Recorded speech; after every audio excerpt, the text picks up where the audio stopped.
Maya! Okay, stop everything. I was just reading about bistros. You know, like the little place with the red checker tablecloths we went to last month. The one with the amazing onion soup?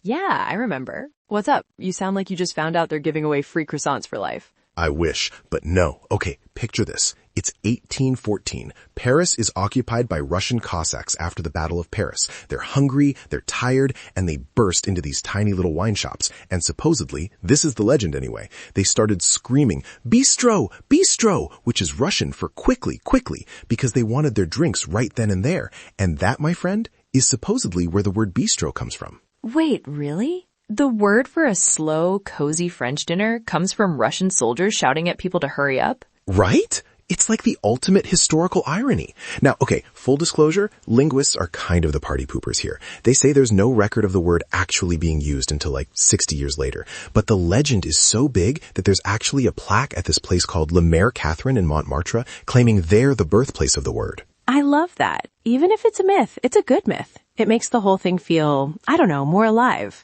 But if it didn't come from the Russians, where did it actually come from? Well, that's the thing. It's a total mystery. The French Academy is basically like, we're not 100% sure, but maybe it's from a word for a little servant, or, and this is my favorite, bistrui. Bistrui?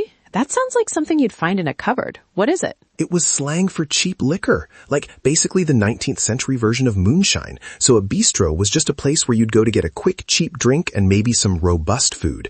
It wasn't always the classy, romantic vibe we think of today. In fact, there was another word for them back then, gargote. Gargote? That sounds less than appetizing. It was. The dictionary literally defined it as a place serving mediocre food.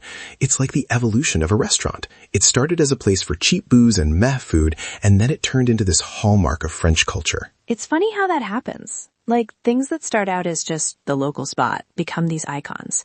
I'm thinking about the food, though. You mentioned robust dishes. What were they eating in a bistro in, say, 1890? Oh, I have the list. A newspaper from 1892 mentioned snails, obviously, veal in rabigote sauce, lamb stew, and something called hachis parmentier, which is basically a fancy way of saying shepherd's pie.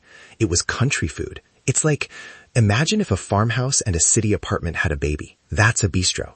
It's simple, earthy, soul-warming stuff. Cassoulet that's been simmering for like 1,000 years. Stop. You're making me hungry. But you know, that's what I love about them. They aren't these temples of haute cuisine, right? You don't feel like you have to whisper or use the right fork. Exactly. It's the anti-pretentious restaurant, or at least it was. The article mentioned that by the end of the 20th century, the word started getting annexed by fancier places. Like, people realized the bistro vibe was cool, so they started charging $60 for a steak frites. The democratization of excellence, as they say. But hey, before we get too deep into the menu, I just want to say, if you're enjoying this dive into the history of your favorite things, you should definitely join the loop with us. Come back tomorrow and get your daily curiosity fix. We love having you here. Nice. Very smooth, Maya. I try. So back to the bougnats. I saw that word in the notes you sent over. Who are they? Oh, these guys are the unsung heroes of the bistro. They were people from the Auvergne region of France. They moved to Paris and basically took over the wine and coal trade. They were called bougnats, and they're the ones who really leveled up the bistro. They started pairing the wines with actual meals.